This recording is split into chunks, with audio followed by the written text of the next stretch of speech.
Hello दोस्तों, YouTube Aditya ji के classes में आपका स्वागत है। और आज तारीख है 12 मई। बिल्कुल दोस्तों, और 12 मई के जो भी महत्वपूर्ण प्रश्न अभी तक के बन रहे हैं, चूँकि मैं आपको यह संध्या काल में आपको देता हूं ये वीडियो, तो जो भी महत्वपूर्ण प्रश्न बन रहे हैं उसको लेकर मैं आपके लिए यहाँ पर उपस्थित। तो चलिए हम लोग इस प्रश्न की कड़ी को देखेंगे और आप खुद को चेक करिएगा आप कितने सॉल्व कर पाते हैं। तो चलिए पहले प्रश्न को देखते हैं। बिल्कुल दोस्तों, और पहला प्रश्न है आपका यहाँ पे, 12 मई को विश्व स्तर पर किस दिवस के रूप में मनाया जाता है? बिल्कुल, 12 मई को विश्व स्तर पर किस दिवस के रूप में मनाया जाता है? ए है अंतर्राष्ट्रीय महिला दिवस, बी अंतर्राष्ट्रीय नर्स दिवस, सी अंतर्राष्ट्रीय बालिका दिवस और डी है सो अंतर्राष्ट्रीय शिक्षा दिवस। तो आंसर क्या हो जाएंगे? तो बिल्कुल आज काफ़ी चर्चा में है और अंतर्राष्ट्रीय नर्स दिवस के रूप में इसे मनाया जाता है। चलिए थोड़े से हम लोग इसको जानने का भी प्रयास करते हैं अंतर्राष्ट्रीय नर्स दिवस को। तो पूरी दुनिया में हर वर्ष 12 मई को फ्लोरेंस नाइटिंगेल के जन्म दिन को अंतर्राष्ट्रीय नर्स दिवस के रूप में मनाया जाता है। बिल्कुल, ये फ्लोरेंस नाइटिंगेल के जन्म दिवस को ही मनाया जाता है। साल 2020 नर्स दिवस की थीम विश्व स्वास्थ्य के लिए नर्सिंग है। यह आपको इसका थीम दिया गया है इस वर्ष का। 12 मई को अंतर्राष्ट्रीय नर्स दिवस के रूप में मनाने का फैसला सन 1974 में, बिल्कुल 1974 में लिया गया था। और भारत का एक हिस्सा, बिल्कुल दोस्तों आप जानते होंगे कि दक्षिण भारत नर्सिंग पेशों के लिए जाना जाता है। दक्षिण भारत में केरल एकमात्र ऐसा राज्य है जहां नर्सिंग पेशा सबसे अधिक पसंद किया जाता है। दक्षिण भारत की महिलाएं ज़्यादातर नर्सिंग को ही करियर बनाती है और आज भी आप देख सकेंगे अधिकांश आपको नर्सिंग होम में केरल की महिलाएं वहां पे ज़्यादा आपको रहती हैं नर्स के रूप में। तो चलिए अगले प्रश्न की ओर बढ़ते हैं। और क्वेश्चन नंबर 2 है, अभी बीते दिनों पूर्व किस महिला खिलाड़ी ने सक्रिय खेलों से संन्यास लेने की घोषणा की है? बिल्कुल, और ऑप्शन है दीपा मलिक, साक्षी मलिक, साइना नेहवाल और सानिया मिर्जा। तो आंसर क्या हो जाएंगे? तो बिल्कुल दोस्तों इसके आंसर हो जाएंगे आपको दीपा मलिक। दीपा मलिक, और दीपा मलिक के विषय में आपको मैं बताना चाहूँगा कि ये रियो पैरा ओलंपिक खेल 2019 के गोला फेंक में दीपा मलिक को है रजत पदक जीती थी। दीपा मलिक ने सक्रिय खेलों से संन्यास लेने का फैसला इस साल के शुरुआत में भारतीय पैरा ओलंपिक समिति के अध्यक्ष बनने से पहले ही कर लिया था। तो एक काफ़ी विवाद अभी बना था। भारतीय पैरा ओलंपिक समिति के अध्यक्ष बने थे तो उन पर आपत्ति उठाई गई थी कि वो आपको जो है सो तो इसके कारण वे जो हैं सो पहले ही, इससे पूर्व ही खेलों से संन्यास ले चुकी थी। और दीपा मलिक को पिछले साल देश का सर्वोच्च खेल सम्मान, बिल्कुल दोस्तों बड़े इंपॉर्टेंट, राजीव गांधी खेल रत्न सम्मान से भी पिछले वर्ष इनको सम्मानित किया जा चुका है। तो चलिए हम लोग क्वेश्चन नंबर 3 की ओर बढ़ते हैं। क्वेश्चन नंबर 3 को देखेंगे और क्वेश्चन नंबर 3 है, फेड कप हार्ड पुरस्कार जीतने वाली पहली भारतीय खिलाड़ी निम्नलिखित में से कौन है? बिल्कुल, तो ये कौन? फेड कप हार्ड पुरस्कार बिल्कुल जीतने वाली पहली भारतीय खिलाड़ी निम्नलिखित में से कौन है? ए है साइना नेहवाल, बी स्मृति मंधाना, सी सानिया मिर्जा और डी मैरी कॉम। तो इसके आंसर क्या हो जाएंगे? तो इसके आंसर बिल्कुल आप सही हैं, सानिया मिर्जा इसके आंसर हो जाएंगे।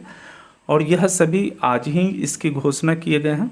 और चलिए हम लोग थोड़ा सा सानिया मिर्जा को भी जान लें कि सानिया मिर्जा, जैसा कि आप जानते हैं कि टेनिस खिलाड़ी हैं सानिया मिर्जा, और कल सोमवार को, बिल्कुल कल सोमवार को उन्हें फेड ऑफ हार्ट अवार्ड से सम्मानित किया गया है। फेड ऑफ हार्ट अवार्ड से सम्मानित किया गया है और ये अवार्ड जीतने वाली वह पहली भारतीय महिला खिलाड़ी हैं, इसलिए बड़ा इंपॉर्टेंट हो जाता है। नीचे देख सकते हैं कि फेड ऑफ हार्ट पुरस्कार के विजेता का चयन प्रशंसकों के वोट के आधार पर किया जाता है, ये होता है। और इस अवार्ड के लिए वोटिंग 1 मई से शुरू हुआ था। जहां पर आप देख सकते हैं कि सानिया को कुल 60% वोट आपको पड़े, अर्थात 16,985 में 10,000 से अधिक वोट इनको सानिया को पड़े थे। और एक और चीज़, सानिया ने इस मद में प्राप्त राशि जो 1.5 लाख रुपए की राशि उनको दी गई, वो सभी तेलंगाना मुख्यमंत्री राहत कोष में उनके द्वारा दान दे दिया गया। अभी जो कोरोना की जो मद में दान जो दिए जा रहे हैं उसको देखते हुए। तो चलिए हम लोग अगले क्वेश्चन की ओर बढ़ते हैं। क्वेश्चन नंबर हम लोग 4 की ओर बढ़ते हैं। ऑपरेशन समुद्र सेतु के तहत किस देश में फंसे भारतीयों को लेकर भारतीय नौसेना भारत पहुंचा है? बिल्कुल, ऑपरेशन समुद्र सेतु के तहत किस देश में फंसे भारतीयों को लेकर भारतीय नौसेना भारत पहुंचा है? तो ए है Maldives, B Iran, C Israel और डी मलेशिया। तो आंसर क्या हो जाएंगे? तो बिल्कुल इसके आंसर हो जाएंगे मालदीव। और मैं यहाँ पर बताना चाहूँगा कि ये ऑपरेशन समुद्र सेतु के तहत भारतीय नौसेना का INS जलाश्व, बिल्कुल ये INS जलाश्व मालदीव से 698 भारतीयों को लेकर कोची पहुँचा। ये कोची केरल में है। और जैसा कि आप जानते होंगे कि मालदीव में भारतीय समाज के लगभग 27,000 लोग वहाँ पे रहते हैं। और मालदीव हमारा भारत का तटीय पड़ोसी देश है, जिसकी राजधानी कहाँ है? माले है। मालदीव हिंद सागर में स्थित एक द्वीप देश है। और एक और चीज़ इसकी इम्पोर्टेंट है कि मालदीव जनसंख्या और क्षेत्रफल दोनों ही प्रकार से एशिया का सबसे छोटा देश है। बिल्कुल दोस्तों, ऐसा नहीं कि वर्ल्ड समझ लीजिएगा, एशिया का सबसे छोटा देश है। तो चलिए हम लोग अगले प्रश्न की ओर बढ़ते हैं। और क्वेश्चन नंबर 5 है, अभी हाल में चर्चित किस देश के नेता ने न केवल कोरोना से अपने देश को सुरक्षित रखा बल्कि WHO को भी आईना दिखाया है? बिल्कुल दोस्तों, तो वह देश है, बहुत चर्चा में है ये, और वह देश है ताइवान। बिल्कुल, चाइना का पड़ोसी देश ताइवान। और ताइवान देखिए यहाँ पे विश्व स्वास्थ्य संगठन ने भविष्यवाणी की थी कि दुनिया में चीन के बाद कोरोना से सबसे ज़्यादा प्रभावित देश ताइवान होगा। लेकिन आज ताइवान में 440 मामले और सिर्फ 6 मौत से चीन के इस पड़ोसी ने WHO की भविष्यवाणी को गलत साबित कर दिया।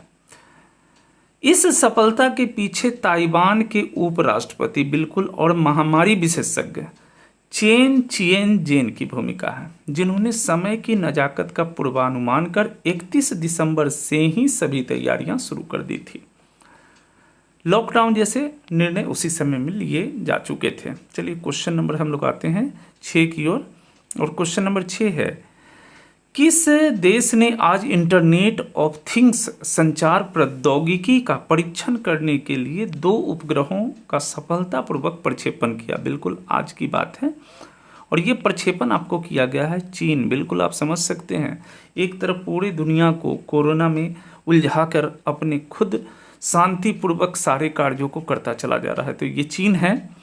और चीन ने कोरोना के महामारी के बीच आज अंतरिक्ष आधारित इंटरनेट ऑफ थिंग्स संचार प्रौद्योगिकी का परीक्षण करने के लिए 2 उपग्रहों का सफलतापूर्वक प्रक्षेपण किया।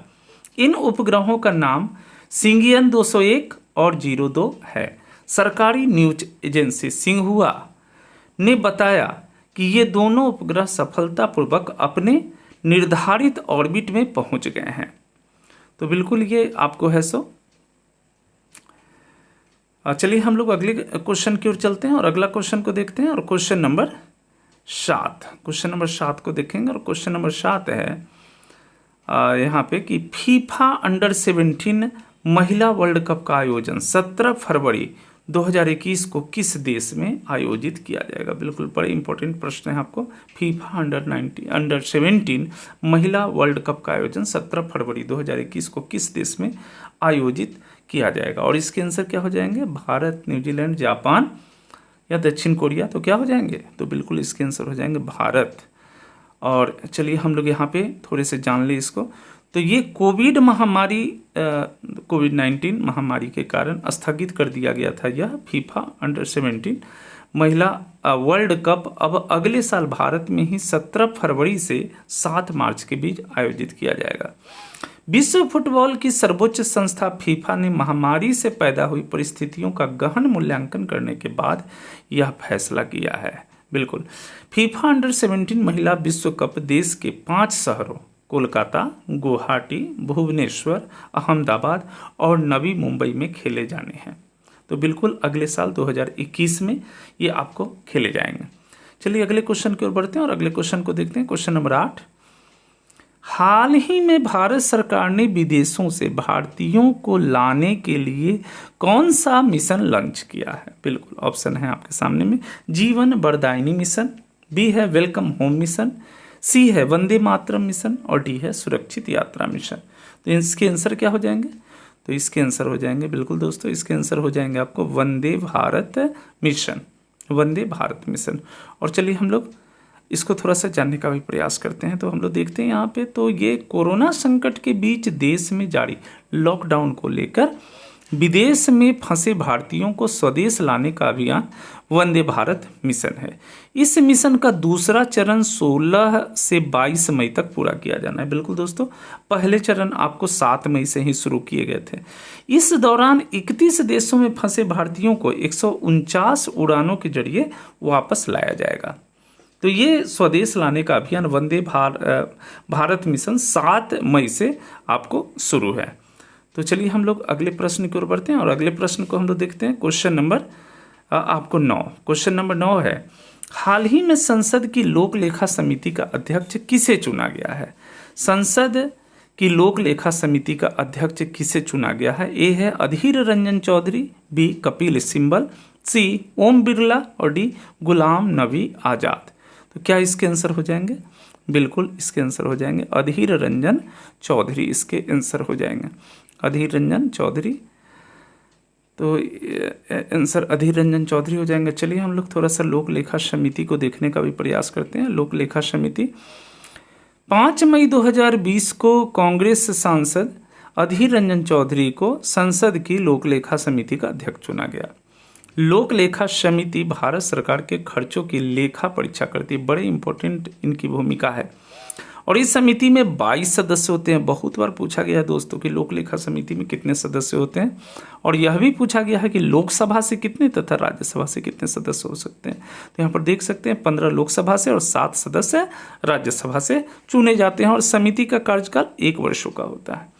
तो चलिए हम लोग आगे बढ़ते हैं और क्वेश्चन नंबर 10 जो अंतिम प्रश्न है उसको देखते हैं। हाल ही में किसने सुरक्षित दादा दादी और नाना नानी अभियान को लॉन्च किया है? तो ये आपको ऑप्शन है स्वास्थ्य मंत्रालय, बी पर्यटन मंत्रालय, सी रेल मंत्रालय और डी नीति आयोग।